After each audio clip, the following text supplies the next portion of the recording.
রাত 12টা বাজতে যাচ্ছে। জামাই চুপি চুপি বলল, মা তোমার মেয়েকে বলো না আমি কেক আনতে যাচ্ছি, কেকটা রাখা আছে এক জায়গায়, আমি বাড়ি চলে যাচ্ছি। এই কথা বলে আমি কেকটা আনতে যাচ্ছি, সোনাকেও একটু জাগিয়ে রাখো। তাই সোনাকে একটু জাগিয়ে রেখেছি, একটুখানি সাজুগুজু করিয়ে দিলাম। দেখো কাল আমার মেয়ের বার্থডে, হিসেব মতন কালকে, কিন্তু আমরা বাঙালিরা তো আমরা 4টের পর বলি, কিন্তু আজকেই আমরা বার্থডে মানাবো। একটু পরেই কেক নিয়ে আসা হচ্ছে। চোরের মতো চুপি চুপি করে আসছে, করে দরজাটা খুলে রেখে দিয়েছিলাম, আর এদিকে গাড়িটাকে ঢুকিয়েছে, স্টার্ট অফ করে গাড়িটাকে ঠেলতে ঠেলতে ভেতরে ঢুকিয়েছে যাতে ও বুঝতে না পারে।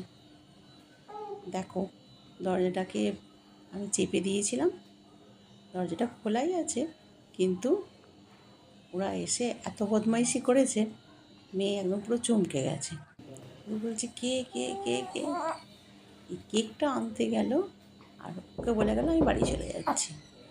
যতই হোক আজকে একটা স্পেশাল দিন বলে কথা,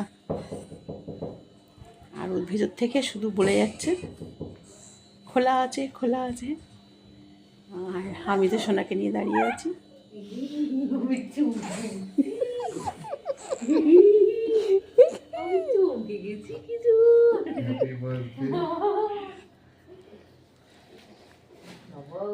Many happy returns of the day.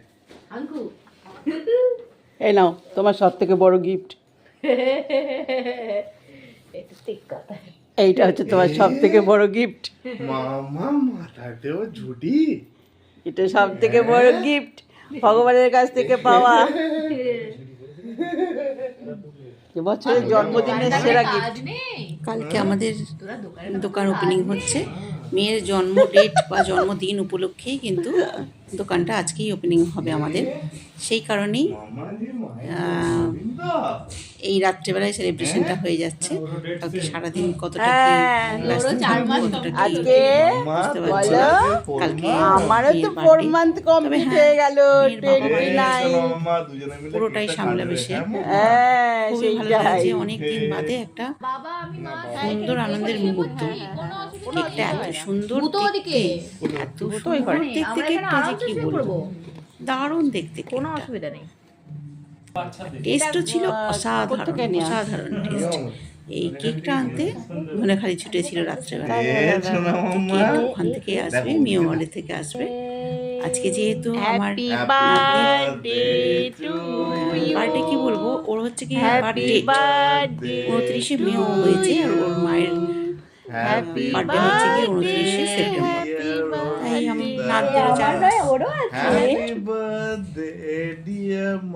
সুন্দর মুহূর্তগুলো সবার সঙ্গে ভীষণ ভালো লাগে। তোমাদেরকে আমি পুরোটাই দেখাই যে হ্যাঁ এগুলো খুব আনন্দের মুহূর্ত, যে আনন্দের মুহূর্তগুলোকে আমি বেশ সবার সঙ্গে ভাগ করে নিই। আবার ওকে দিচ্ছ জানো,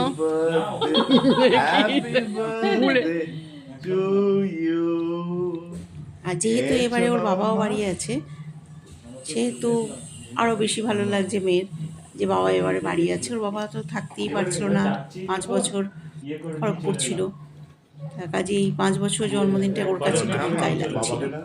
চলো, এই হচ্ছে সকালের এখন প্রস্তুতি। কোয়েল এসে গেছে রান্নাবান্না করার জন্যে, আর এদিকে ঘুগনিটা বসিয়ে দিয়েছে ও, আমি একটু নেড়ে দিলাম, আর ওকে আমি একটু হেল্প করে দিলাম, একটু শাক ফাকগুলো বেছে দিলাম। আমার কর্তামশাই আজকে আবার সজনে শাক বাজারে দেখতে পেয়েছে, নিয়ে চলে এলো, বললো অন্য কোনো শাক পেলাম না, অনেক দিন খাইনি সজনে শাক, আজকে সজনে শাক করো। যাই হোক, আজকে অনেকটাই করেছে কিন্তু আমার কর্তামশাই, আর করেছে কোয়েল। আমি কিন্তু আজকে কিচ্ছু করিনি, রান্নাবান্নার দিকে যাইনি, আমি শুধু এই শাকটা একটু বেছে দিয়েছি, শাকে খুব ময়লা থাকে। চলো, ওর বাবাই আজকে ভাত বেড়ে দিয়েছে, কি সুন্দর গুছিয়ে ভাতটা বেড়েছে, দেখো খুব সুন্দর করে ভাতটা বেড়ে দিয়েছে গুছিয়ে, একদম পায়েস, মিষ্টি, দই, তারপর এদিকে আছে মাটন, ও মাটন খেতে ভালোবাসে। আর একগাদা হাবজি গুবজি কিছু রান্না করিনি, কেননা ওর খাওয়া খুব কম, একদমই কম খায় ও। এই মাটনটা পেলে পরে ব্যাস, ওর আর কিছু দরকার নেই। যাই হোক, তোমরা সবাই আশীর্বাদ করো যেন ও ভালো থাকে, সুস্থ থাকে, এই কামনাই করো। আবার দেখা হবে। টাটা।